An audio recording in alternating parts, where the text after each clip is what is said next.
Voilà, je suis tout à fait désolé de m'imposer à nouveau à vous dans cette université populaire, mais on a eu à nouveau un problème de programmation. Et personnellement, je ne voulais pas que cet épisode de la position soviétique dans le premier conflit israélo-arabe tombe à la trappe, parce qu'il me semble que c'est un épisode très intéressant du point de vue de l'analyse et du conflit et des politiques des grandes puissances et de leur évolution possible. De la politique de l'Union soviétique au Proche et au Moyen-Orient, on retient à juste titre qu'elle fut, à des degrés divers, pro-arabe, sauf dans l'immédiate après-guerre, où elle s'engagea aux côtés des forces juives de Palestine, puis aux côtés du jeune Israël. C'est une page vraiment peu connue de l'action de l'URSS qui mérite, je crois, d'être rappelée, car elle explique historiquement, pour beaucoup, le fait que l'État juif naissant l'ait emporté sur ses voisins et évidemment sur les Palestiniens dans cette première guerre. En fait, les contacts entre les soviétiques et le mouvement sioniste datent de plus tôt. Ils datent de 1941, donc à une période où l'URSS était encore, en tout cas au début de l'année, alliée de l'Allemagne nazie. Il y a une rencontre à Londres entre Chaim Weizmann, le président de l'Organisation sioniste mondiale, le successeur de Herzl, avec l'ambassade et l'ambassadeur soviétique à Londres, Ivan Maïski. Et puis le dialogue se poursuit entre Maïski et Ben Gourion, le président de l'agence juive. Il n'y a pas vraiment d'accord à l'époque, mais du côté sioniste, on se montre raisonnablement optimiste. Maïski, dans les conversations, a même envisagé un transfert d'une partie des Arabes de Palestine pour faire de la place aux immigrants juifs. Le rapprochement va se confirmer avec une visite d'Ivan Maïski en Palestine. Et puis, de retour à Moscou, lorsqu'il devient vice-commissaire du peuple aux affaires étrangères, il produit en 1944 un rapport dans lequel il suggère qu'à défaut de révolution prolétarienne dans cette région du monde, on puisse plutôt jouer sur les contradictions anglo-américaines. Et selon certains, à la conférence de Yalta elle-même, la grande, je veux dire, on aurait, au niveau des alliés réunis à Yalta, envisagé la création d'un État juif en Palestine, mais il y a des versions qui contredisent celle-là. Personne ne sait ce qui s'est vraiment dit à Yalta sur la Palestine, s'il s'est dit quelque chose. En tout cas, ce qui est sûr, c'est que si l'URSS reste prudente jusqu'en 1946, elle va s'engager ensuite nettement aux côtés des forces juives. C'est premièrement un engagement diplomatique qui commence le 14 mai 1947 avec le discours d'Andrei Gromyko, le jeune ministre des Affaires étrangères, qui contribue à la décision du partage. Il salue dans son discours, assez longuement, je vais faire très brièvement, les malheurs et les souffrances extraordinaires du peuple juif. Puis il dit « L'expérience du passé, et surtout de la Seconde Guerre mondiale, a prouvé qu'aucun des pays d'Europe occidentale n'a été en mesure d'accorder au peuple juif l'aide nécessaire pour la défense de ses droits et la protection de son existence même. » D'où, conclusion de Gromyko, cela explique l'aspiration des Juifs à la création d'un État à eux. En conséquence de quoi, il annonce que l'URSS est favorable, je cite, à la création d'un État judéo-arabe unifié. Mais il ajoute tout de suite, et c'est évidemment important, s'il s'avérait que les relations entre les Juifs et les Arabes de Palestine soient si tendues qu'il serait impossible d'assurer la coexistence pacifique entre eux, alors Moscou soutiendrait, je cite toujours, le partage de la Palestine en deux États, un État juif et un État arabe. Ben Gourion ne se trompe pas sur l'importance de cette déclaration. Il dit « Une telle prise de position constitue pour nous une aubaine inouïe. L'Union soviétique est maintenant la seule puissance à soutenir notre cause. » Et de fait, au moment du vote du partage, le 29 novembre 1947 à l'ONU, Moscou et tous ses satellites, sauf la Yougoslavie, pour des raisons d'ailleurs qui ne sont pas vraiment claires, même encore aujourd'hui, donc Moscou et ses satellites appuient le partage. Et quand, en mars 1948, la guerre civile pousse Washington à renoncer au partage, c'est un petit moment, mais un moment très important à l'époque de l'histoire, eh bien, Gromyko martèle au Conseil de sécurité, je cite, « Le seul moyen de réduire le bain de sang, c'est la création rapide et effective de 2 États en Palestine. » Et jusqu'à la proclamation de l'indépendance d'Israël, l'Union soviétique va s'en tenir à cette position. 2 jours après, le ministre israélien des Affaires étrangères, Moshe Chertok, qu'on appelle ensuite Charette d'ailleurs, écrit à son homologue Vyacheslav Molotov pour lui demander de reconnaître Israël et pour exprimer, je cite, « l'immense gratitude du peuple juif de Palestine et des juifs à travers le monde pour la position ferme de la délégation de l'URSS à l'ONU sur la question de la création en Palestine d'un État juif indépendant et souverain et pour la défense de cette position en dépit de toutes les difficultés. » Et le lendemain, le 17 mai donc, Moscou va être la première puissance au monde à reconnaître de jure Israël.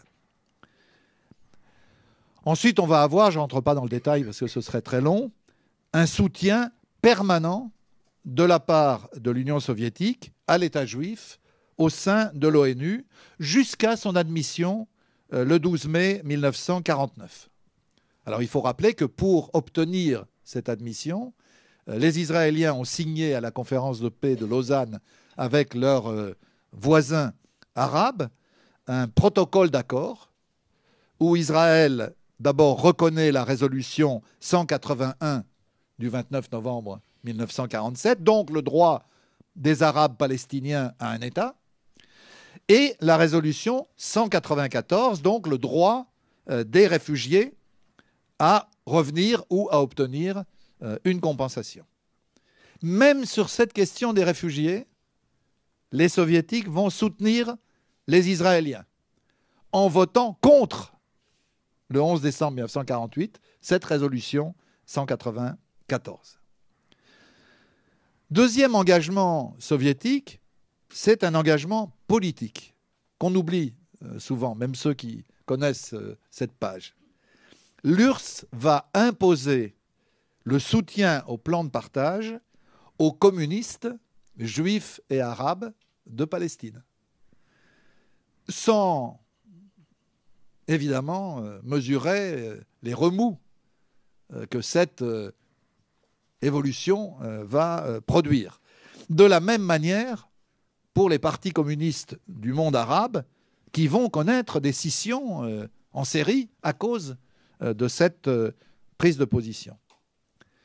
Il n'y aura pas de scission, pour les raisons qu'on a dites tout à l'heure, au Parti communiste français, loin de là, puisque c'est un temps, il faut relire les textes, c'est absolument passionnant pour ceux qui connaissent l'histoire du Parti communiste, ces textes où on chante les komsomols de l'Union soviétique, les Viet Minh du Vietnam et les combattants de la Haganah.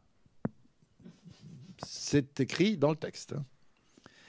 D'ailleurs, on le disait aussi tout à l'heure, la presse communiste, et pas seulement communiste, ignore complètement à l'époque les Arabes de Palestine.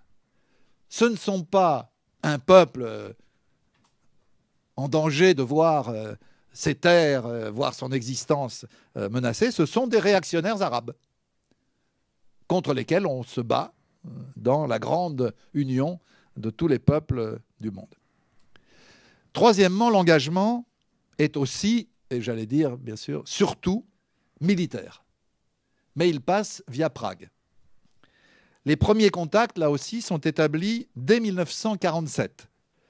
Mais il y a une véritable négociation qui est menée en Tchécoslovaquie par un proche de David Ben-Gourion qui s'appelle Ehud Avriel.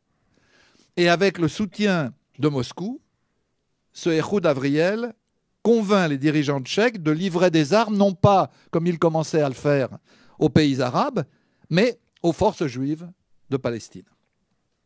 C'est, tout à l'heure Charles l'a évoqué, un transfert clandestin avant l'indépendance d'Israël, puis, après, un pont aérien officiel depuis une base tchèque, qui est la base de Zatec, et qui va être vraiment quotidien. C'est-à-dire qu'il y a plusieurs avions par jour qui livrent des armes. Au total, ça va vous donner une idée, en un an, la Tchécoslovaquie va livrer 60 millions de cartouches, 25 000 fusils Mauser, 10 000 baïonnettes, 5 000 mitrailleuses légères, 880 mitrailleuses lourdes, 250 pistolets, 22 tanks, 1 million de cartouches anti-chars, 84 avions de combat pliés en morceaux et près de 10 000 bombes. Et sur l'ensemble de l'année 48, le montant des contrats avec Prague se chiffre à 22 millions de dollars. Attention, c'est des dollars de 1948. Si vous essayez de les convertir en dollars d'aujourd'hui, il faut multiplier par un chiffre supérieur à 1000. Et puis, il y a des formateurs pour le maniement des armes qui interviennent d'abord à Prague, puis en Israël même. David Ben-Gourion est absolument clair dans ce qu'il écrit, je le cite, « Les armes tchèques ont sauvé le pays. Elles constituèrent l'aide la plus importante que nous ayons obtenue. Je doute fort que sans elles, nous aurions pu survivre les premiers mois. » Et ça, il le dit non pas sur le moment, mais 20 ans après. Et il est vrai que l'afflux d'armes est particulièrement crucial dans la période d'avril-mai 1948. Pourquoi ? D'abord parce que, tout au début, elles permettent aux forces juives de mener à son terme ce qu'on appelle le plan Dalet, qui va permettre aux forces juives de s'emparer de la plupart des villes de Palestine. Mais aussi, et surtout dans une phase ultérieure, elles vont permettre au jeune Israël de faire face simultanément à 5 contingents arabes attaquant de directions différentes, Égypte, Irak, Syrie, Transjordanie, Liban, dans une période où son armée n'est pas encore bien équipée. C'est vrai que les rapports de force, vous le savez, vont devenir écrasants à partir du printemps et de l'été 1948, notamment grâce aux armes, d'ailleurs, arrivées du camp communiste. Mais pendant les premières semaines, la situation dans la guerre israélo-arabe est très tendue. D'autant, n'oubliez pas que nous vivons à une époque où les États-Unis ont décrété un embargo sur les armes à destination de tous les pays de la région. Et quand on relit ce qu'écrit le biographe de Ben-Gourion, Michel Bar-Zohar, on a quand même une idée de l'enthousiasme de l'époque. Je cite, « Cette nuit-là, un véritable miracle se produit quand un gros avion, le premier, le 28 mars 1948, venu sans escale de Tchécoslovaquie, se pose sur un aérodrome secret. Les armes qu'ils apportent sont immédiatement distribuées aux combattants. Un autre miracle se produit le lendemain.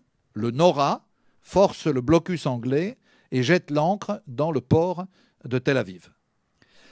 Et avec ces armes, tout de suite, la Haganah va pouvoir, je mets évidemment des guillemets, nettoyer la route de Jérusalem, bataille au cours de laquelle va se produire le premier grand massacre de cette guerre, celui de Der Yassin, le 9 avril 1948.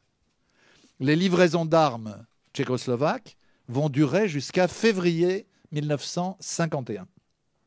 Le plus étonnant et peu connu, c'est Laurent Rucker qui l'explique dans son livre, qui est un livre fondamental pour cette question, Staline, les Juifs et Israël.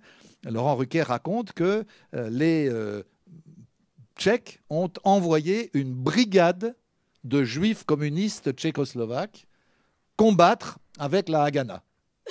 Simplement, avant de partir, ils avaient légué leurs biens à l'État tchécoslovaque. C'est une idée suggérée par le secrétaire du Parti communiste israélien Shmuel Mikounis, qui est acceptée par Ben Gourion et par le futur numéro 1 soviétique Georgi Malenkov. L'idée est mise en œuvre par Prague dès l'automne 1948. Il y a 2000 volontaires qui arrivent en Israël en décembre, mais en décembre 1948, la guerre est presque finie. La brigade va donc être dispersée et versée dans l'armée israélienne. Le quatrième engagement, on n'y réfléchit pas, mais il est peut-être plus fondamental encore que l'engagement militaire, c'est l'engagement démographique. Parce que la population juive de Palestine représente, à l'époque, 600 000 personnes, soit un tiers à peu près de l'ensemble de la population palestinienne. Les dirigeants sionistes veulent à tout prix modifier ces rapports de force en leur faveur. Eh bien, l'URSS va y contribuer d'une manière décisive. Au cours de 1946, elle laisse partir plus de 150 000 juifs polonais vers les zones d'occupation américaine et britannique en Allemagne, où ils rejoignent les camps de personnes déplacées qui vont être amenés à partir pour la Palestine.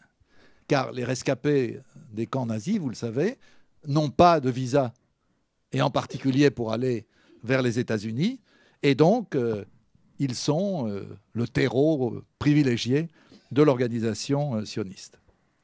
Avant 1948, donc, l'URSS soutient directement ou indirectement des opérations d'immigration clandestine organisées par l'agence juive à partir des pays d'Europe de l'Est.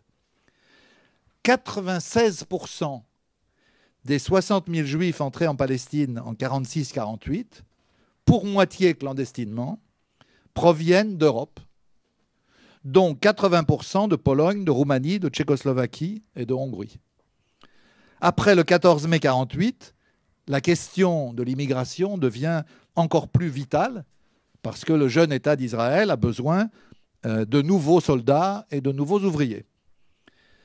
Et donc, entre 1948 et 1951, plus de 300 000 juifs d'Europe de l'Est rejoignent Israël, soit plus de la moitié du total de l'immigration vers Israël. La seule exception, il faut le noter, c'est l'Union soviétique.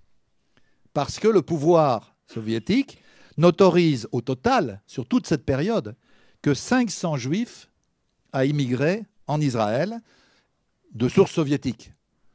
Les Israéliens en comptabilisent plus de 8000, mais même 8000 par rapport au nombre de juifs soviétiques, c'est très très peu. Tout cela n'est pas clandestin. Je le signale parce qu'on pourrait le penser. Devant le Conseil de sécurité de l'ONU, le délégué ukrainien Vassili Tarasenko déclare le 27 mai 1948, je cite, « La question de l'immigration en Israël est une affaire intérieure de l'État d'Israël. Le Conseil de sécurité n'a ni le droit ni la capacité d'empiéter sur les droits souverains d'un État. Certains délégués ont avancé devant le Conseil, il y avait eu un grand débat, l'argument selon lequel cette immigration menace la sécurité des États arabes. Je veux souligner, poursuit le délégué ukrainien, que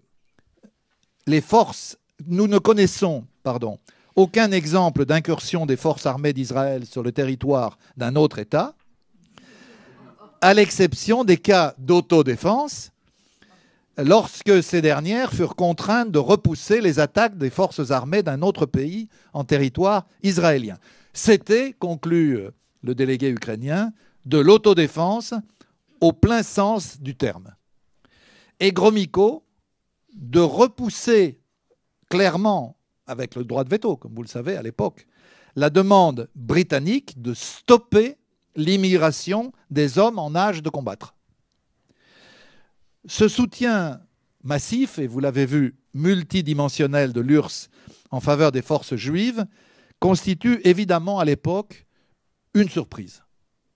Un dirigeant sioniste comme Nahum Goldman exprime dans ses mémoires, je cite, son grand étonnement car les milieux juifs comme non juifs avaient pris l'habitude de considérer les soviétiques comme les ennemis acharnés du sionisme. Et c'est vrai que les communistes, et notamment soviétiques, ont toujours été opposés à la doctrine sioniste. Sur le fond, ils estimaient, et ils estiment d'ailleurs, que les juifs ne constituent pas un peuple et qu'ils doivent donc s'assimiler grâce à la révolution qui va les libérer, comme elle libérera tout le monde. N'oublions pas que Lénine, au début du XXe siècle, polémique avec le parti ouvrier juif socialiste, le Bund, dans l'Iskra, et il explique, absolument inconsistante au point de vue scientifique, l'idée d'un peuple juif spécial est par sa portée politique réactionnaire. L'hostilité pour les couches allogènes de la population ne peut être éliminée que lorsqu'elles cesseront de constituer un élément étranger, se fondront dans la masse de la population. C'est l'unique solution possible de la question juive et nous devons appuyer tout ce qui contribue à mettre fin au particularisme juif. C'est la ligne que Lénine défend et que va défendre le Parti communiste de l'Union soviétique une fois arrivé au pouvoir. Les bolcheviks proclament, c'est vrai, l'égalité des juifs, abolissent toutes les discriminations qui existaient du temps des tsars, la zone de résidence obligatoire, les exclusions nombreuses de professions, les quotas à l'entrée des universités, l'interdiction du culte, sans parler évidemment des pogroms. Pendant la guerre civile, les bolcheviks combattent l'antisémitisme meurtrier, il faut le dire, des Blancs. Et on va même avoir en 1932 une nationalité juive qui est inscrite sur les passeports. Plus que cela, on a la construction, à partir de 1934, d'une Palestine soviétique au Birobidjan, avec pour langue officielle le yiddish. C'est en Extrême-Orient, très très loin de Moscou et de Leningrad. Le présidium du comité central exécutif de l'URSS se réjouit à l'époque, je cite, « Pour la première fois de son histoire, le peuple juif a vu réaliser son ardent désir de fonder une patrie, de bâtir un État national. » On mesure les contradictions théoriques qu'il y a entre les positions de Lénine et cette déclaration. Malheureusement, les proclamations grandiloquentes d'égalité pour les juifs dissimulent mal le fait qu'entre-temps, dans les années 30, le Parti communiste soviétique est retombé dans l'instrumentalisation de l'antisémitisme. Il est vrai, très enraciné parmi les Russes. Sous couvert, à l'époque, de lutte anti-religieuse et antinationaliste, Staline fait confisquer les biens communautaires juifs, interdit et persécute les rabbins, impose le déclin des écoles yiddish, déporte des bundistes et des sionistes. Paradoxalement d'ailleurs, c'est toujours l'ardeur des convertis, la Yevsektia, la section juive du Parti communiste soviétique, pousse à la roue en exigeant qu'on mette fin, je cite, aux hésitations de l'attitude officielle à l'égard du Parti sioniste. Alors est-ce que Staline était antisémite? On peut en discuter très longuement. Ce qui est sûr, c'est qu'il utilise le chauvinisme grand russe et donc l'antisémitisme. Pendant la Deuxième Guerre mondiale, le régime va bien sûr arrondir les angles face au génocide hitlérien. Le gouvernement soviétique autorise même, en fin 1942, la création d'un comité antifasciste juif, le KAJ, enfin je l'appellerai le KAJ ensuite, pour mobiliser les juifs à travers le monde et récolter des fonds pour l'effort de guerre soviétique. La cible principale du KAJ, c'était la communauté juive américaine. On espérait qu'elle aiderait à faire pression sur le gouvernement des États-Unis en vue de l'ouverture d'un second front en Europe. Il y a un voyage de Solomon Michoels, un grand acteur, et de Itzik Pfeffer, qui sont les dirigeants du CAJ, en Occident, de mai à décembre 1943, qui connaît un très grand succès. Mais ils reviennent, tous les deux, avec deux idées qui vont provoquer de très grands conflits durables. Premièrement, la rédaction d'un livre noir sur les crimes nazis contre les Juifs en Union soviétique. Et deuxièmement, la création d'une république autonome juive en Crimée. Et de fait, la lune de miel entre le régime et les Juifs ne va pas durer très longtemps. Les premiers rapports hostiles au nationalisme bourgeois, c'est le terme, du CAJ, apparaissent dès 1943. Ils vont se multiplier, devenir même inquiétants à partir de 1946. Et à partir de 1948, l'initiative d'Andrei Zhdanov amène une campagne de répression très large, dite, je cite, anti-cosmopolite. Et l'année 48 commence très mal avec l'assassinat du président du CAJ, l'acteur dont j'ai parlé, Simon Michoels, et l'arrestation de nombreux de ses camarades. Le CAJ est dissous, son journal et sa revue sont fermés. Et à la suite d'un procès secret du CAJ, en mai-juillet 1952, tous les accusés, sauf une femme, sont condamnés à mort et exécutés. La quasi-totalité des institutions juives sont interdites.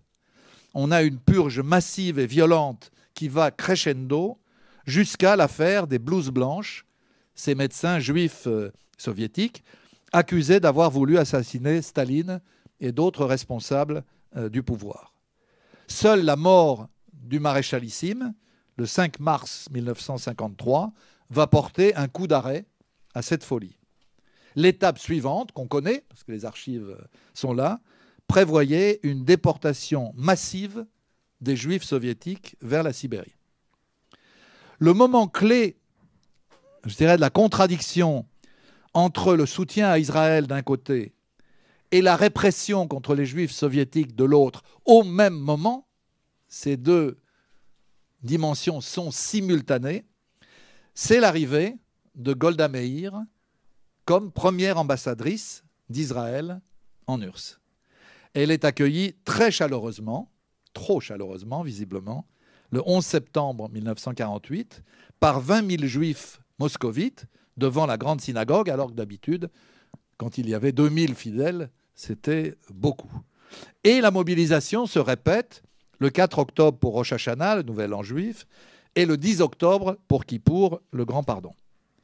Et pourtant, l'écrivain juif soviétique Ilya Ehrenburg, qui tanguait entre le pouvoir stalinien et les juifs du pays, avait mis en garde dans la Pravda le 18 septembre. Je cite, « L'avenir des travailleurs juifs de tout pays est lié à celui du socialisme. Les juifs soviétiques, avec tout le peuple soviétique, travaillent à la construction de leur mère patrie socialiste. Ils ne regardent pas vers le Proche-Orient, ils regardent uniquement vers le futur. » Et il ajoutait « Je crois que le peuple travailleur de l'État d'Israël, qui ne partage pas le mysticisme des sionistes, regarde maintenant vers le nord, vers l'Union soviétique. » La chose va loin puisque l'épouse du ministre des Affaires étrangères, Molotov, qui a eu l'audace, dans une réunion officielle, une réception, de s'entretenir avec Golda Meir, qui plus est en yiddish, qu'elles parlaient toutes les deux, eh bien, elle est arrêtée, contrainte à divorcer et envoyée en camp. Dans ces conditions, les relations étroites d'un temps entre Moscou et Tel Aviv ne pouvaient pas, évidemment, durer très longtemps. Elles vont se dégrader progressivement jusqu'à la rupture diplomatique le 12 février 1953, après l'attentat qui se produit à Tel Aviv contre la légation soviétique. Alors la question que je voudrais maintenant discuter avec vous, c'est pourquoi cet appui soudain, subi et temporaire aux forces juives et au mouvement sioniste. Alors, première hypothèse, selon certains, Staline aurait eu l'illusion qu'Israël devienne un État socialiste. C'est la thèse d'Hélène Carrère d'Ancos.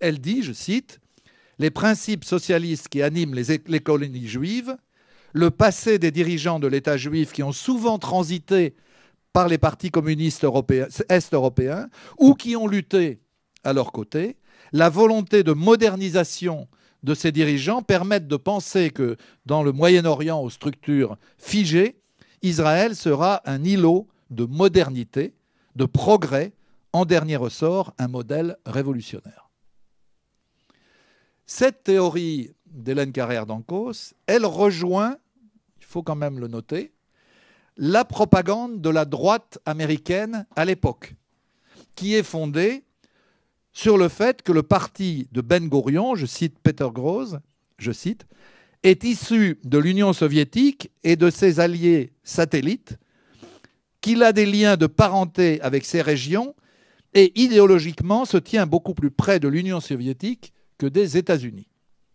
Un écrivain très anticommuniste, comme Ray Brooks, évoquait par exemple, je cite, « l'établissement d'un État communiste désespéré dans le pays cœur du Proche-Orient et s'angoisser à la pensée, je cite, de la population attirée d'Europe centrale et orientale où seul le communisme fournit l'organisation et les armes permettant de limiter la résistance de l'ennemi futur. » Tout cela est très bien dit, mais à mon avis, cette théorie ne tient pas debout. Parce que Staline, fondamentalement, est antisioniste et surtout, il est très peu sujet, on le sait, à la naïveté. Aurait-il eu d'ailleurs des illusions, pourquoi pas, que les résultats des élections, les premières, dans l'État d'Israël en 1949, les auraient dissipées.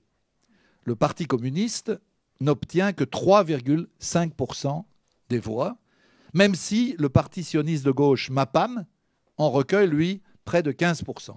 Mais surtout, bien plus important que des chiffres électoraux, en 1950, Israël choisit le camp occidental dans la première guerre chaude de la guerre froide, c'est-à-dire la guerre de Corée. Dès août 1948, Ben-Gourion accueille l'ambassadeur américain et lui dit, je cite, « Israël salue le soutien russe aux Nations Unies, mais ne tolérera pas de domination soviétique. Non seulement Israël est occidental dans son orientation, mais notre peuple est démocrate et réalise qu'il ne peut devenir fort et rester libre qu'à travers la coopération avec les États-Unis. » Et effectivement, début janvier 1949, Israël obtient, ce n'est pas un hasard, un prêt américain de 100 millions de dollars. D'ailleurs, les soviétiques ne s'y trompent pas. Gromyko, qui pratique évidemment la méthode Coué, bien connue, déclare, je cite, « Le peuple d'Israël ne tolérera pas que son pays soit converti en une base militaire anglo-américaine. » Mais le biographe de Ben-Gourion, à l'époque, considère qu'Israël, je cite, est désormais le bastion de l'Occident au Moyen-Orient. Alors, il faut essayer de comprendre, à part cette théorie, d'où on peut et comment on peut expliquer tous ces événements. En fait, l'idée d'un rapprochement, on l'a vu, ne date pas de 1947, elle date de 1943. Et un diplomate soviétique explique très bien le tournant que l'Union soviétique est en train de prendre. Je le cite. « Dans les années 1920, nous ne pouvions que considérer le sionisme comme une agence de l'impérialisme. Maintenant, cependant, toute la situation a changé. Non seulement la Grande-Bretagne et le sionisme semblent se disputer en permanence, mais notre vision a aussi subi une évolution sérieuse. Si la Russie soviétique veut s'intéresser au futur du Moyen-Orient, il est évident que les Juifs avancés et progressistes de Palestine représentent plus de promesses pour nous que les Arabes retardataires contrôlés par les cliques féodales de rois et d'effendis. Deuxième thèse, autre thèse en tout cas, Moscou espérait, en soutenant Israël, se gagner la faveur des communautés juives et, à travers elles, créer un lobby capable d'influer sur la politique des pays où les Juifs sont nombreux. Ça fait penser un peu à la légitimation de la déclaration Balfour. Il est difficile d'imaginer tout cela aujourd'hui, où les idées de la droite sioniste sont devenues dominantes dans nombre de communautés juives. Ça n'était pas le cas à l'époque. À l'époque, le rôle de l'Union soviétique dans la Seconde Guerre mondiale, dans la libération, y compris des camps d'extermination, son aide à Israël, contribue au fait que parmi les Juifs, il y a très généralement une opinion positive, plus que positive même, vis-à-vis de l'Union soviétique. C'est un point qu'il faut avoir en tête. Autre point, il faut bien comprendre que pour tous les acteurs américains ou européens, à l'Est comme à l'Ouest, le génocide des Juifs pèse très lourd à l'époque. On l'a dit pour la France tout à l'heure. Les opinions et les dirigeants sont sous le coup de la découverte récente des camps de concentration et d'extermination. Et c'est vrai, évidemment, a fortiori en URSS même, où la destruction des Juifs a été particulièrement horrible. Au moins 1 million de victimes de ce qu'on a appelé ensuite, bien récemment, la Shoah par balle, mise en œuvre par les Einsatzgruppen, les groupes de tuerie mobiles. En URSS, les Juifs ne formaient, en 1940, que 2,5% de la population. Mais ils représentent 2,5 des 25 millions de victimes soviétiques de la guerre. Tout cela pèse. Troisième thèse, à mon avis en tout cas la plus crédible, c'est une volonté des soviétiques d'utiliser la Palestine pour en chasser les Britanniques et plus largement miner leur influence déjà vacillante au Moyen-Orient. D'ailleurs, les États-Unis, à la même période, ont exactement le même objectif. Ils veulent prendre la relève des Britanniques au Moyen-Orient. Cette convergence, qui se traduit par le soutien de Moscou et de Washington au plan de partage de la Palestine, serait incompréhensible si l'on oubliait qu'en 1947, les dates ont beaucoup d'importance, la guerre froide n'a pas vraiment commencé. Elle ne commence, si on peut situer une date précise, qu'en février 1948, avec le coup de Prague, l'arrivée au pouvoir des communistes à Prague. L'URSS, comme les États-Unis, mesure très bien le caractère stratégique du Moyen-Orient, qui constitue la grande voie de communication entre l'Europe, l'Asie et l'Afrique, qui détient les plus grandes réserves de pétrole du monde et qui représente aussi la ceinture méridionale de l'URSS. C'est important pour l'URSS et c'est important pour les États-Unis. Or, à l'époque, et c'est ça qui est très important, y compris pour mesurer le rôle du terrorisme juif dont on a parlé tout à l'heure, la Grande-Bretagne est ruinée par la guerre et n'échappe à la faillite que grâce au prêt-bail des États-Unis, 39 milliards de livres, je dis bien milliards de livres de l'époque.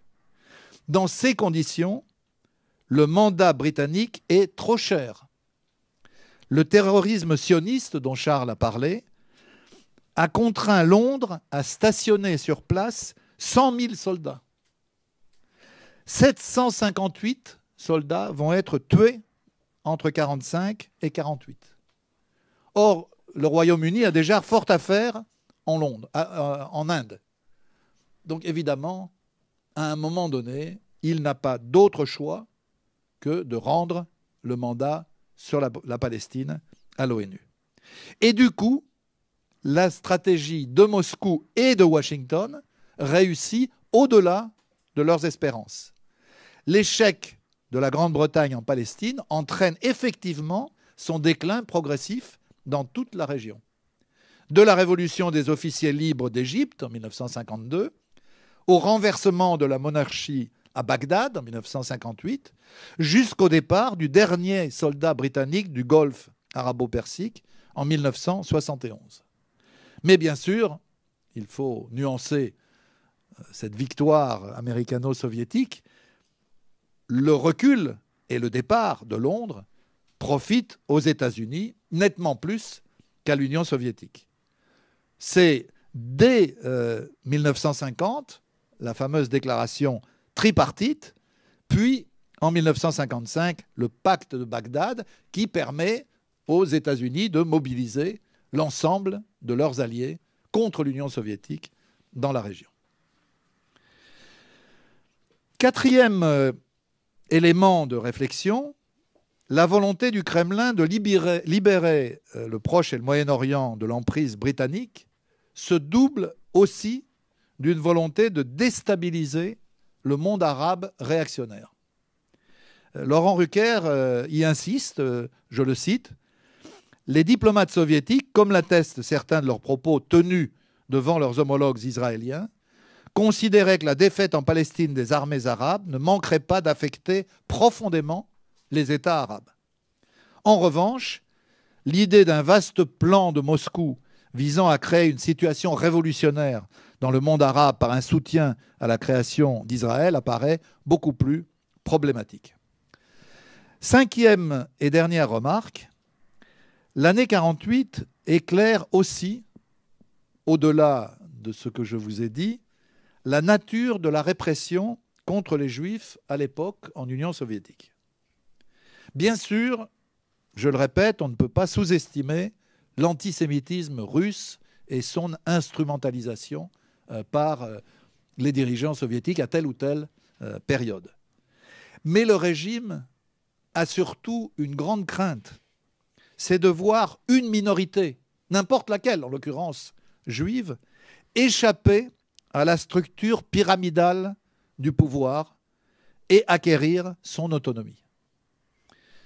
Dans son livre que j'ai cité, Laurent Rucker cite une lettre significative datant de mai 1943, donc avant tous ces événements, du secrétaire exécutif du Sovinform Bureau, un certain Khrouchkov, qui écrit, je cite, « Je pense personnellement que la direction du comité antifasciste juif s'immisce dans des affaires dans lesquelles elle ne devrait pas s'immiscer. Je considère politiquement nuisible le fait qu'elle reçoive des lettres de la part de citoyens juifs soviétiques concernant toutes sortes de requêtes de caractère matériel ou concernant les conditions de vie, et se soucie de satisfaire ces demandes en écrivant aux organes du parti et de l'État soviétique. » Il y a, dans la réaction du pouvoir soviétique et visiblement de Staline en tout premier lieu, une colère contre l'idée que les Juifs profitent de l'aide à Israël pour acquérir justement cette place singulière dans le système soviétique. Et la répression, j'en ai parlé tout à l'heure, ne va pas se déployer qu'en Russie. Il y a aussi, à la même période, le procès de Laszlo Rajk en Hongrie en 1949, puis les procès de Prague en 1951-1952. Dans tous ces procès, les accusés, presque tous les accusés, sont juifs, présentés comme tels ou comme sionistes. Et même les responsables qui ont coordonné l'aide tchèque à Israël en matière militaire vont faire les frais d'un procès en marge du procès Slansky. Mordechai Oren, qui est dirigeant du mouvement sioniste de gauche Hashomer Hatzair, qui avait coordonné l'opération, est condamné à 15 ans de prison. Il n'en fera que 4. Dès 1950, les relations soviéto-israéliennes se détériorent et on a des plaintes successives des ambassadeurs, je ne vais pas ici les citer tous, sur le fait que Israël, petit à petit, s'inscrit de plus en plus dans le camp occidental et ne manifeste même plus la reconnaissance qu'il devrait manifester pour l'aide reçue de la part de l'Union soviétique. Laurent Rucker évoque plusieurs facteurs du retournement soviétique à l'époque. D'abord, Israël a perdu tout intérêt stratégique pour l'URSS, qui ne peut plus l'instrumentaliser pour approfondir les contradictions interimpérialistes. Ensuite, il y a un facteur interne à l'URSS où, je l'ai dit, le sionisme devient ou redevient un ennemi au même titre que l'impérialisme ou le titisme à l'époque. C'est pourquoi, je cite Laurent Rucker, la contradiction entre la politique extérieure de neutralité passive avec Israël et la politique intérieure de répression des Juifs d'URSS est devenue insurmontable. La page se tourne, vous le savez, j'imagine, en 1955, où l'URSS va fournir, à nouveau via Prague d'ailleurs, des armes, non plus aux forces juives, mais à l'Égypte de Nasser. Ce qui est étrange, c'est que quand Nikita Khrouchtchev est amené à s'expliquer sur tout ça, il est atteint d'une visible amnésie. Je le cite, « Nous comprenons les aspirations des peuples arabes qui luttent pour leur pleine libération de la domination étrangère. En conséquence, nous ne pouvons que condamner les actions d'Israël qui, écoutez bien, depuis les premiers jours de son existence, a menacé ses voisins et adopté une politique hostile à leur égard. Il est clair que cette politique ne sert pas les intérêts d'Israël et que ceux qui l'adoptent bénéficient du soutien des puissances impérialistes. Elles aspirent à utiliser Israël comme un instrument contre les peuples arabes, avec pour objectif d'exploiter impitoyablement les richesses de la région. » Et le ministre israélien des Affaires étrangères, qui l'a été pendant, comme Charles pour la télévision France 2, lui aussi pendant plusieurs siècles, ministre des Affaires étrangères, Abba Eban, tire les leçons suivantes de toute cette affaire. Je cite, « En 1948, Moscou nous avait soutenus parce que nous étions le meilleur garant du départ des Britanniques de Palestine.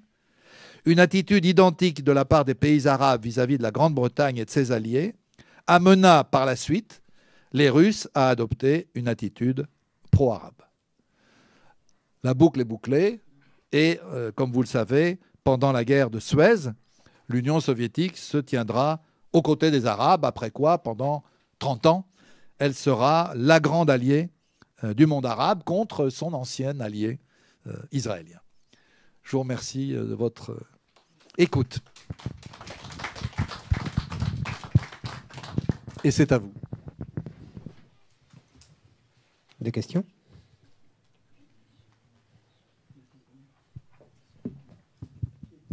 Oui, merci. Tu as cité tout à l'heure le fait que tous les États satellites soviétiques avaient voté pour l'établissement d'Israël, sauf la Yougoslavie. Est-ce que c'est en lien avec la politique de Tito, à l'époque, ou le titisme qui était en germe à cette période ? Honnêtement, je vous l'ai dit tout à l'heure, on n'a pas d'explication claire, documentée, prouvée de la position yougoslave à l'époque. Il y a certainement déjà, en 1948, bien sûr, le conflit entre Moscou enfin, Staline et Tito. C'est certainement un élément qui doit être important pour expliquer la position de Belgrade. Je pense aussi que la présence au sein de la fédération yougoslave des Bosniaques, et donc de populations musulmanes importantes, a dû, j'imagine, jouer un rôle. Tito, se sentant attaqué par Moscou, enfin, à juste titre, parce qu'il est vraiment attaqué, il a tendance à privilégier tout ce qui peut rassembler la Yougoslavie, les Yougoslaves, et éviter tout ce qui provoquerait des clivages à l'intérieur de la population, à l'intérieur aussi du Parti communiste yougoslave. Donc, la Ligue des communistes yougoslaves à l'époque. Donc, je pense qu'il y a un certain nombre d'éléments qui jouent, mais encore une fois, il faut aussi que les historiens s'habituent à dire « je ne sais pas ». Quand ils ne savent pas, c'est pas très à la mode de dire « je ne sais pas ». En général, les intellectuels savent tout, surtout quand ils ne savent pas grand-chose. Mais bon, là, en l'occurrence, on ne sait pas.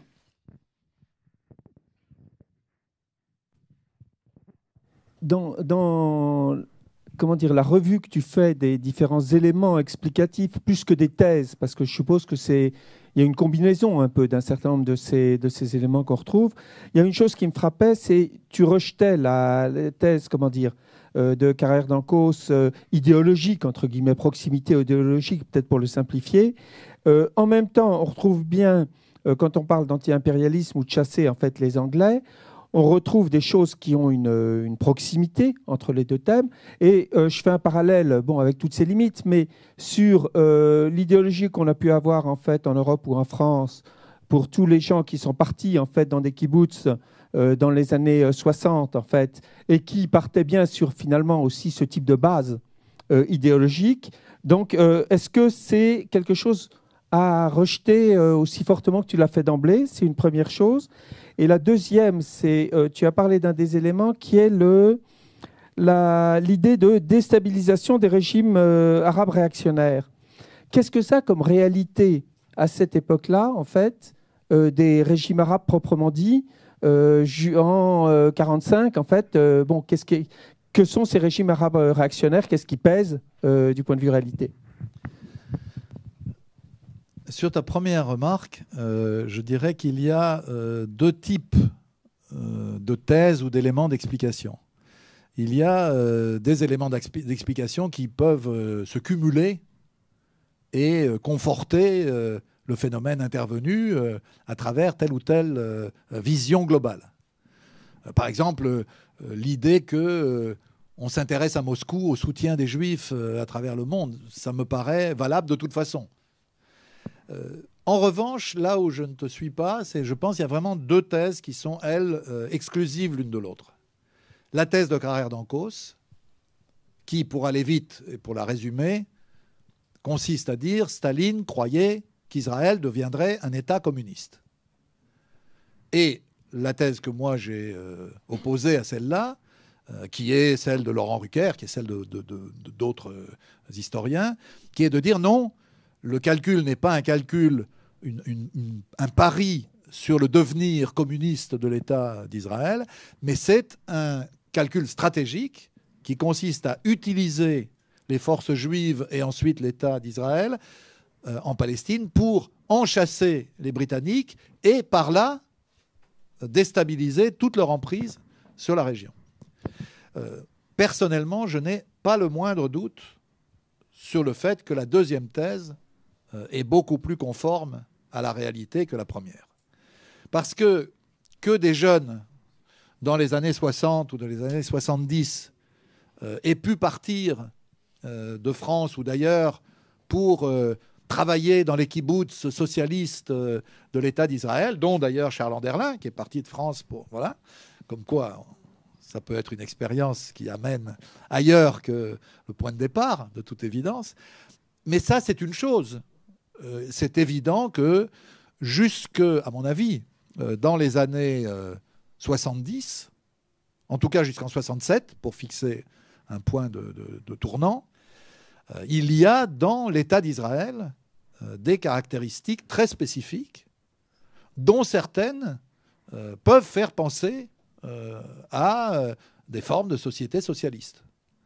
Je pense au kibbutz, évidemment, encore qu'il n'ait jamais représenté plus de 3% du produit national brut israélien, donc ça limite la chose, mais enfin ça existe, ça a existé, plus exactement, aujourd'hui il ne reste plus grand-chose des kibbutz de l'époque. Il y avait toute une série de services sociaux, de services publics qui étaient aux mains de l'État et qui effectivement se souciaient de du niveau de vie, des besoins de la population.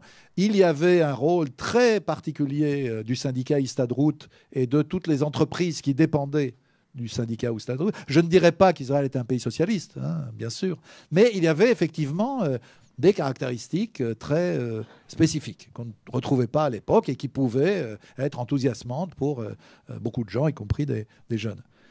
Mais Staline n'était pas un jeune homme partant de Paris pour aller travailler dans un kibbutz.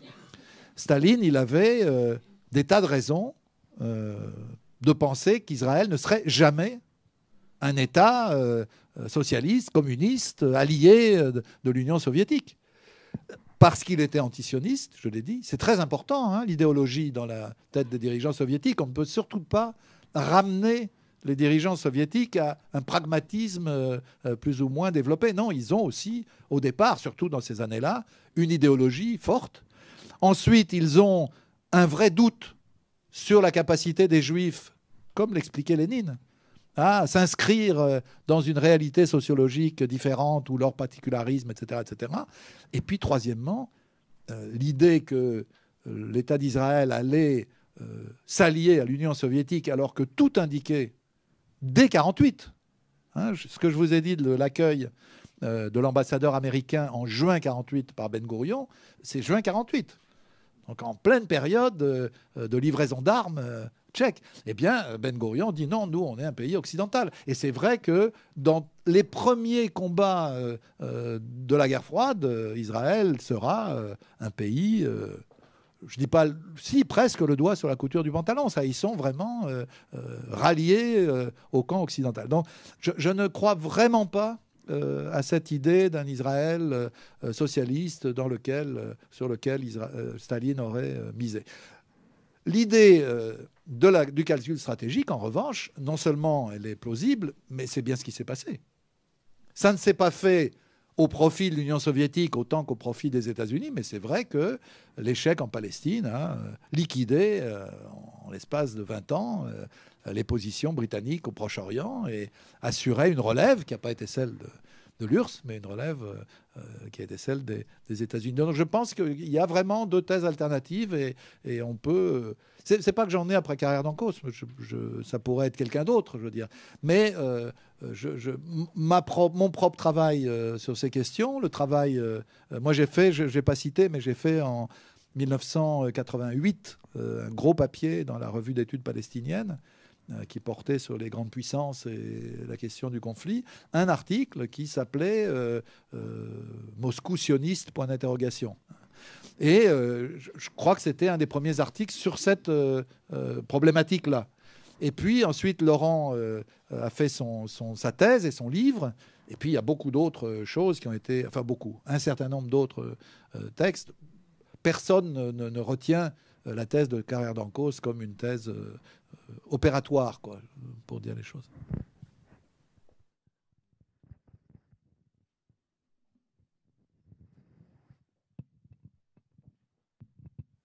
Le calcul stratégique, comme tu dis qu'il ne tenait pas bon, est-ce qu'il aurait plutôt été supplanté par un autre calcul stratégique qui était celui des pays arabes, qui auraient davantage tendance à devenir... entrer dans une mouvance communiste, surtout qu'il y avait des partis communistes déjà assez forts à l'époque, et dans des pays qui luttaient pour l'indépendance, donc ils avaient davantage de motivation à entrer dans un giron soviétique. L'Algérie, par exemple, l'Irak par la suite, d'autres.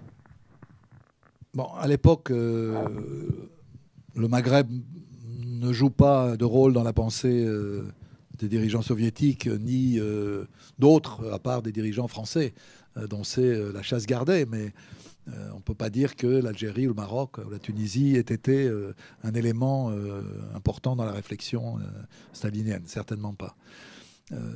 Vous avez raison, il y avait des partis communistes dans certains pays, mais ils étaient quand même relativement petits et surtout, je l'ai dit, mais c'est important, très divisés par le plan de partage et par l'attitude soviétique sur la question de la Palestine. Donc, moi, je pense que quand on parle d'un calcul de déstabilisation qui, effectivement, prend en compte non seulement l'expulsion, entre guillemets, des Britanniques du Proche et Moyen-Orient, mais aussi la déstabilisation de la région arabe, je ne pense pas qu'à Moscou, on imagine des révolutions prolétariennes, bon, et pour cause. Mais en revanche, on imagine de constituer un camp arabe face à Israël dont l'Union soviétique devienne le parrain. Et c'est effectivement ce qui va se passer. Simplement, mais là c'est un autre débat, il faudrait le faire avec des gens qui ont travaillé suffisamment sur ces questions, ce qui n'est pas mon cas. Je pense qu'il y a eu, c'est vrai, des illusions, alors pour le coup, de la direction soviétique sur le caractère socialisant des expériences syriennes ou irakiennes ou égyptiennes ou plus tard libyennes. On voit bien que à la fin de cette période, quand ces pays se retournent vers le camp occidental, je pense en particulier à l'Égypte, il y a chez les soviétiques un désarroi évident. C'est-à-dire, ils ont sans doute, je ne sais pas, je le pose comme une hypothèse, imaginé que la révolution bassiste, pour l'appeler par son nom, en Syrie et en Irak, la révolution nassérienne en Égypte, était plus avancée qu'elle ne l'était en réalité. Moi, je suis absolument convaincu qu'il ne faut pas sous-estimer les acquis pendant une période de ces mouvements nationaux révolutionnaires ou socialistes, mais il ne faut pas non plus les surestimer.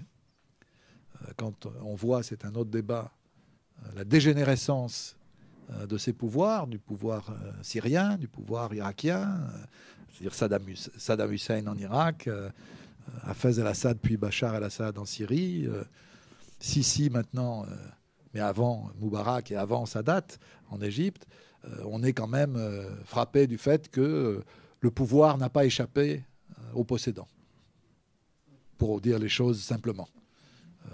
Ces pays, malgré ces révolutions, avec des acquis, je répète, qui n'étaient pas négligeables jusqu'à ce que la crise aussi les annihile, ces pays n'étaient pas des pays avancés dans la voie du socialisme. Absolument pas.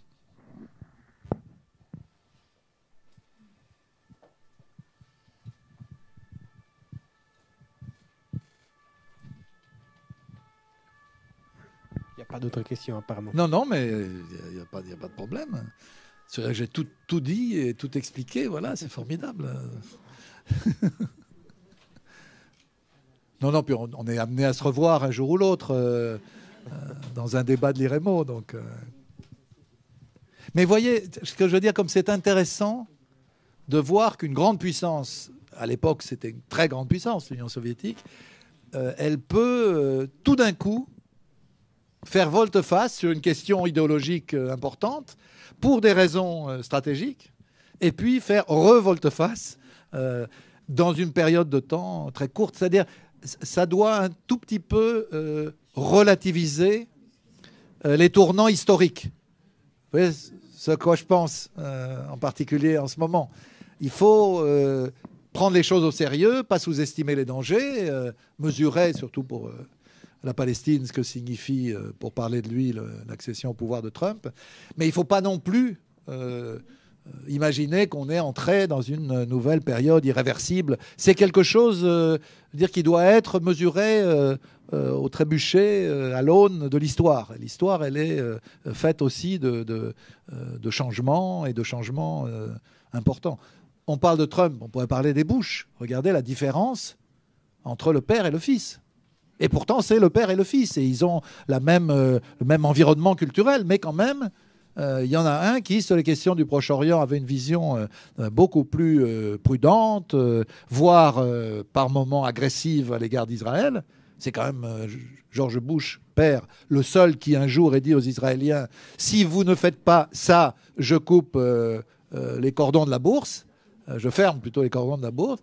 Le fils, c'était l'exact inverse. Donc, il faut, pas pour faire la méthode Coué et se faire plaisir, mais il faut quand même relativiser les évolutions stratégiques, y compris quand il s'agit de grandes puissances.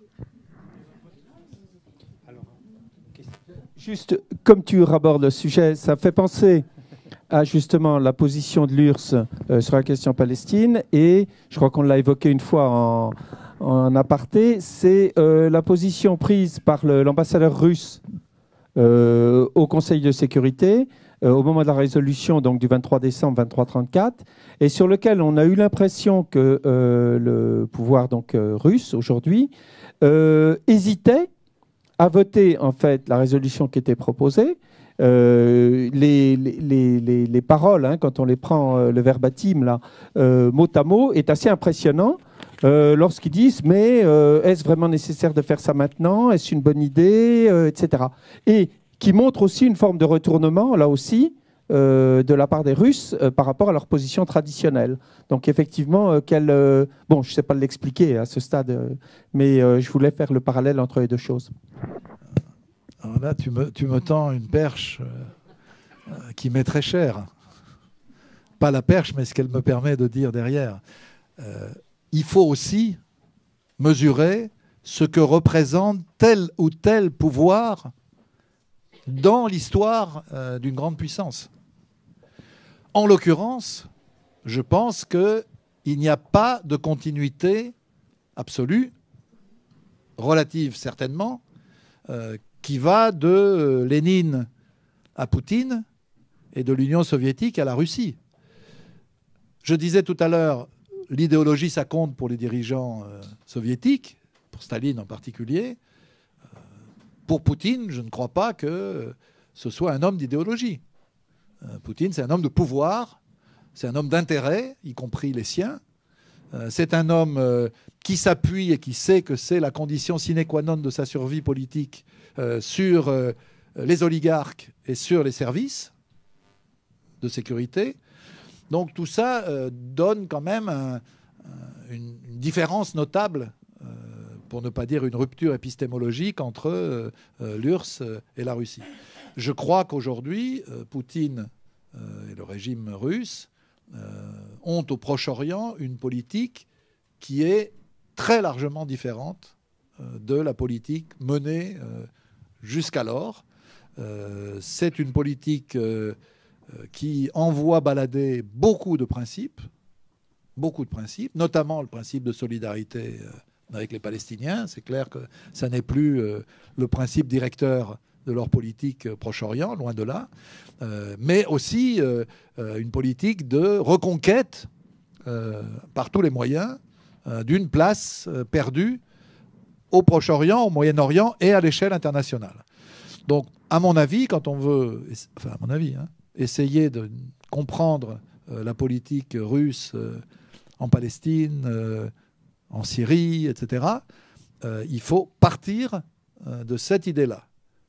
C'est un pays qui a été terriblement affaibli par la transition capitaliste, qui a été humilié, qui a été écarté du grand jeu mondial, et qui essaye de retrouver sa place en profitant de la politique de retrait relatif, là aussi, menée par Barack Obama. Donc, je pense personnellement qu'il faut éviter la moindre illusion sur le fait que Poutine est, je ne dis pas prêt à tout, ce serait excessif, mais enfin prêt à beaucoup, beaucoup de choses pour mener à bien cette reconquête, y compris bombarder Alep, Est, y compris sauver Bachar al-Assad d'une chute annoncée à l'époque, à l'été 2015, y compris faire des mamours avec Sisi, y compris se réconcilier avec Erdogan après avoir quasiment rompu les ponts avec lui et commencer un boycott actif de la Turquie, notamment de la part du tourisme russe. C'était, je veux dire, on n'est plus alors du tout dans des grandes logiques rationnelles d'explication, sinon celle de la reconquête. Et tu as entièrement raison, le discours du représentant russe au Conseil de sécurité est parfaitement significatif. Ils ne pouvaient pas se permettre d'opposer leur veto parce qu'ils se seraient trouvés dans une situation dramatique pour leur image internationale, surtout quand les Américains, eux, s'abstenaient, mais ils n'en pensaient pas moins. Et moi, personnellement, je termine avec ça, ce qui me préoccupe le plus, c'est la nature des liens entre le pouvoir russe actuel et le pouvoir israélien actuel. Il n'y a pas que les rapports avec Lieberman et avec le parti russe Israël Beiteinu. Il y a aussi, et je voudrais en savoir plus, les rapports entre les oligarques russes et les grands patrons israéliens, les rapports entre les mafias russes et israéliennes. Tout cela me paraît très, très inquiétant parce qu'on peut avoir à un moment un pouvoir russe qui abandonne vraiment les Palestiniens à leur sort et mise à fond sur l'alliance avec Israël. N'oubliez pas qu'il y a en Israël 1 500 000 citoyens d'origine russe, qui la plupart d'ailleurs ne sont pas juifs. C'était une manière de quitter l'Union soviétique à une époque où c'était difficile. Ça compte beaucoup pour Moscou.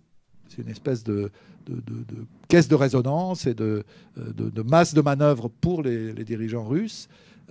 Bon, à un moment donné, ça compte plus ce que pensent les Russes d'Israël que ce que pensent les Palestiniens. Il y a des choix qui sont des choix qui me paraissent évidents. Sans compter que le racisme, qui n'était pas absent en Union soviétique, mais il est encore plus présent dans la Russie d'aujourd'hui. Et notamment le racisme anti-caucasien, le racisme anti-tchétchène. C'est pas un hasard quand on va sur les checkpoints en Palestine et qu'on voit des soldats russes, on les reconnaît en général un peu dans l'allure, ils ne sont pas tout à fait les mêmes physiquement. Ils ne parlent pas de Palestiniens, ils ne disent pas Palestinaim, comme on dit en hébreu. Ils disent Tchétchénim. Oui, ils appellent les Palestiniens Tchétchènes. Ça donne une idée quand même, et du racisme en vigueur, mais aussi de l'assimilation entre l'ennemi tchétchène et l'ennemi palestinien. Tout ça, c'est pas Poutine, hein, c'est les citoyens russes. Mais enfin, c'est quand même représentatif d'une certaine idéologie. Tous ces gens-là, comme vous savez, il faut aller les buter dans les chiottes. Hein, donc,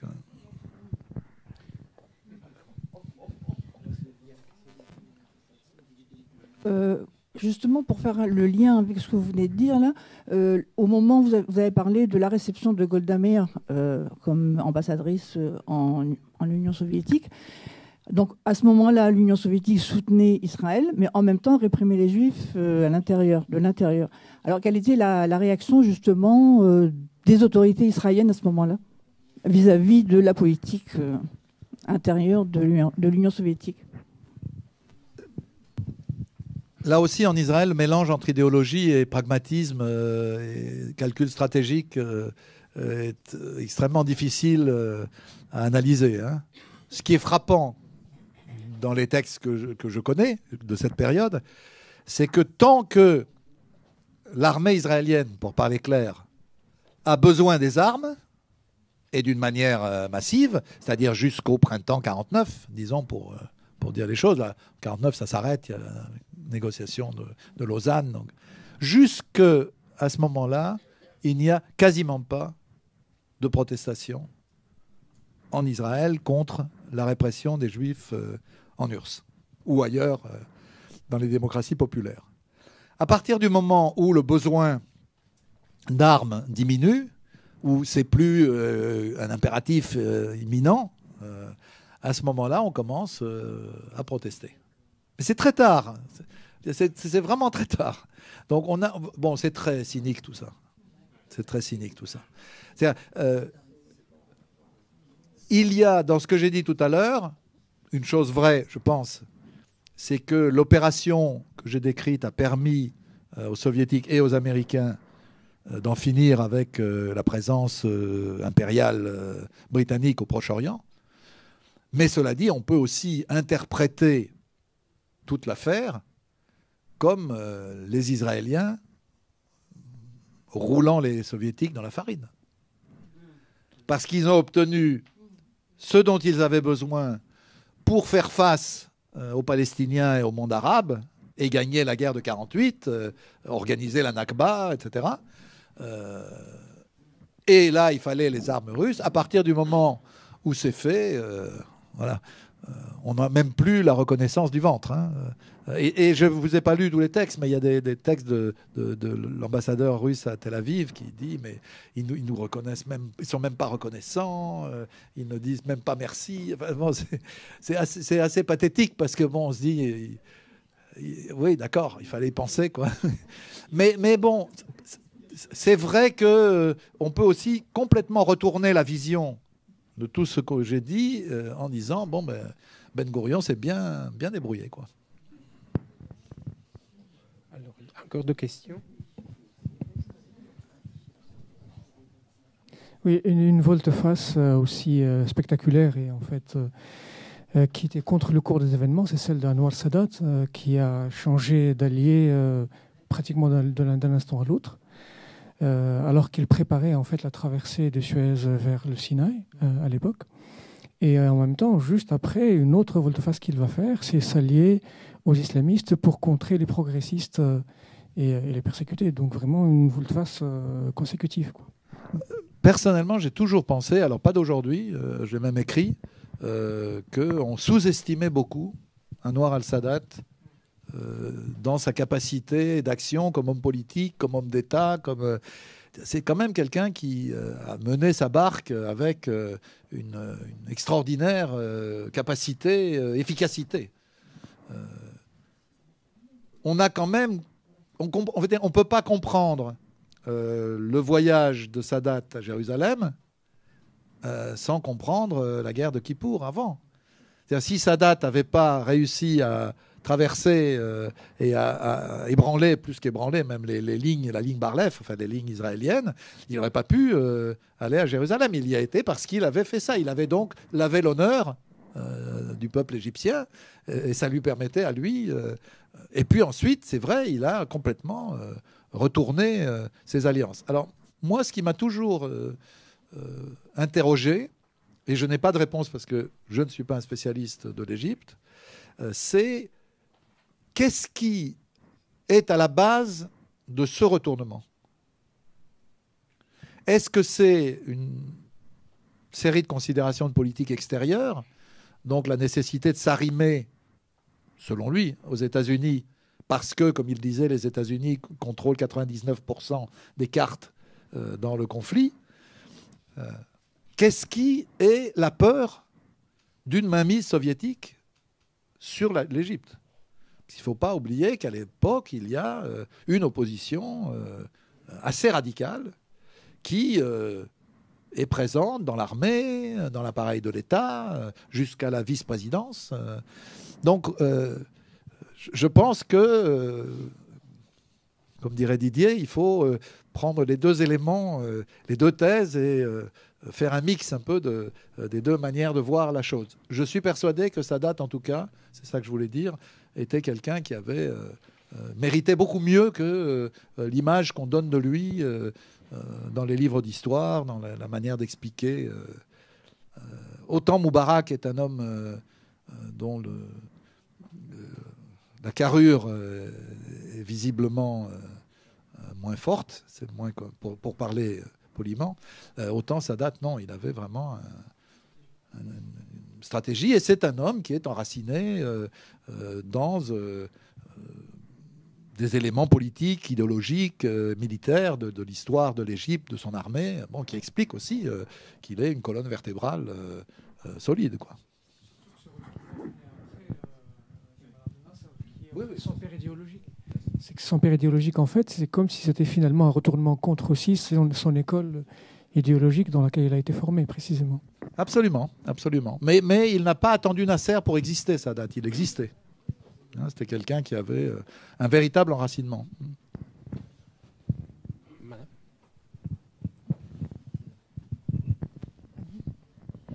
En fait, quand vous avez parlé au début de votre exposé des de ce que Ivan Maïski avait envisagé un transfert des Arabes de Palestine, j'ai justement pensé à, mais c'est un peu flou dans mon esprit, à ce qui s'était passé en URSS. Il y avait eu des transferts de population au niveau du Caucase, et enfin, mes souvenirs sont très flous, mais à ce moment-là, j'ai pensé à ça et ce que vous avez dit. Donc, c'était en fait une simple remarque que je voulais faire quand vous avez parlé de la façon dont les Russes parlaient des Palestiniens et comment ils les nommaient. Non, mais vous avez parfaitement raison. Ce n'est pas des souvenirs flous, c'est des souvenirs très exacts. C'est vrai que dans la politique stalinienne, comme on l'appelait officiellement, des nationalités, on avait une tendance à pouvoir déplacer les peuples avec une grande facilité. Ce n'était pas une volonté exterminatrice.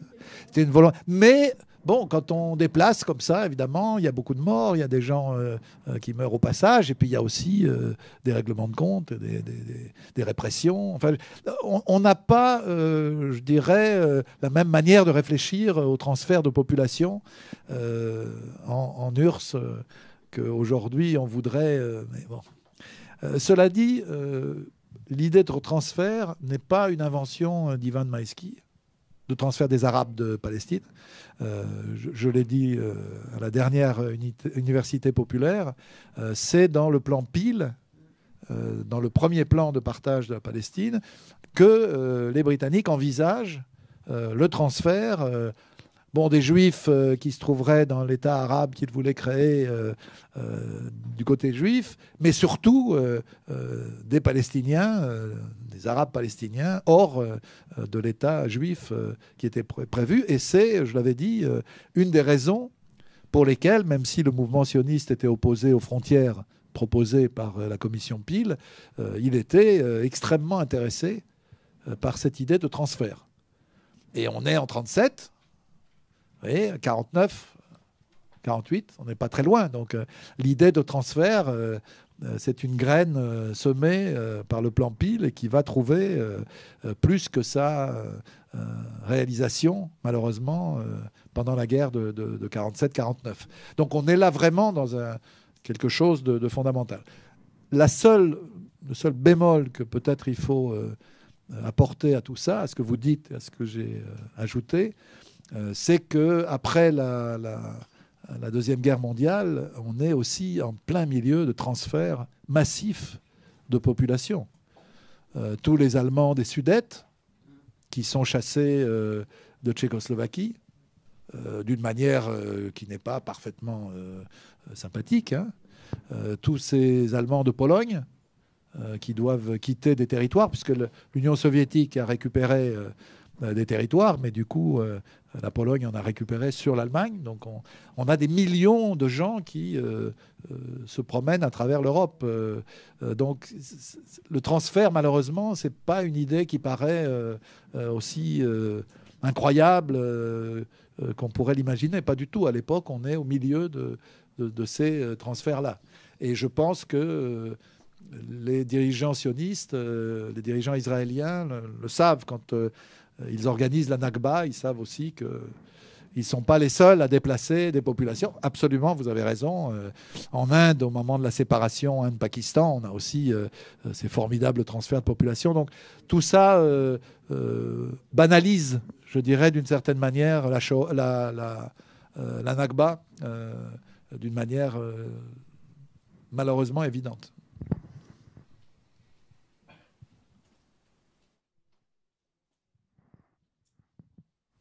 C'est tout. Nous nous offrons une fin de séance pas trop tard, pas trop tardive. Ok, merci beaucoup pour votre attention.